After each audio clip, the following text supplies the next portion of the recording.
Seorang pria tunawisma setelah selesai mencukur rambutnya, mengeluarkan koin terakhir di kantongnya untuk diberikan kepada pemilik toko, namun Louis menolak dan berkata, "Saya telah membantu orang-orang termiskin di masyarakat ini selama 20 tahun tanpa terkecuali." Pernyataan itu sangat mengharukan pria tunawisma tersebut. Tiba-tiba pada saat itu, seorang polisi masuk dan memberitahu Louis bahwa dia harus berhenti mencukur rambut mulai besok. Meskipun Louis memohon, "Berikan saya beberapa hari lagi, saya berjanji akan membayar sewa penuh." Polisi itu menjelaskan bahwa dia tidak memiliki wewenang karena tempat ini telah dijual dan investor baru akan datang kapan saja. Saat Louis dengan sedih bersiap untuk berkemas dan pergi, seorang pria kaya masuk dan berkata, "Saya pemilik baru di sini dan pemilik toko cukur ini tidak perlu pergi kemana-mana." Sambil terkejut dan tidak memahami apa yang sedang terjadi, Louis mendekati pria kaya itu. Pria itu berkata, "Tempat ini sekarang milik Anda dan Anda tidak perlu khawatir tentang sewa bulanan lagi." Ternyata 20 tahun yang lalu, pria kaya ini yang bernama Kevin pernah menjadi tunawisma. Setelah mengalami sebuah kejadian besar, Kevin kehilangan pekerjaannya dan rumahnya akibat kebakaran. Dia mencoba melamar pekerjaan di mana-mana, tetapi tidak ada perusahaan yang berani mempekerjakannya. Hanya satu perusahaan real estate yang bersedia mempekerjakan Kevin, namun direktur perusahaan itu memberinya $20 dan menetapkan syarat bahwa pada akhir hari Kevin harus mendapatkan potongan rambut dan membeli pakaian baru. Kevin menganggap ini sulit karena $20 hanya cukup untuk potongan rambut, tetapi manajer itu berkata, seorang agen real estate yang baik harus bisa menemukan solusi bahkan dengan sumber daya yang paling sedikit. Kemudian Kevin pergi ke toko cukur Louis dengan rasa cemas. Setelah mendapatkan tampilan baru,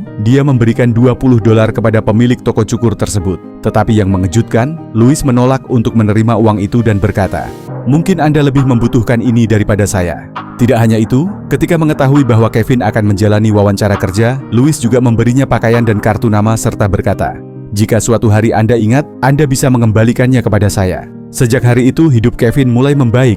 Dia mendapatkan pekerjaan yang stabil dan dengan kerja keras serta keinginan untuk belajar, Kevin menjadi seorang maklar real estate yang baik dan mampu menutup banyak transaksi. Beberapa waktu kemudian, dia bahkan menjadi seorang investor dan bisa membeli real estate-nya sendiri, termasuk toko cukur yang disewa oleh Louis. Kevin masih ingat apa yang telah dibantu oleh Louis 20 tahun yang lalu. Hari ini dia kembali ke sini untuk membalas budi kepada orang yang telah membantunya dan tidak lupa mengulang kata-kata lama Louis, "Kebaikan akan bertahan selamanya."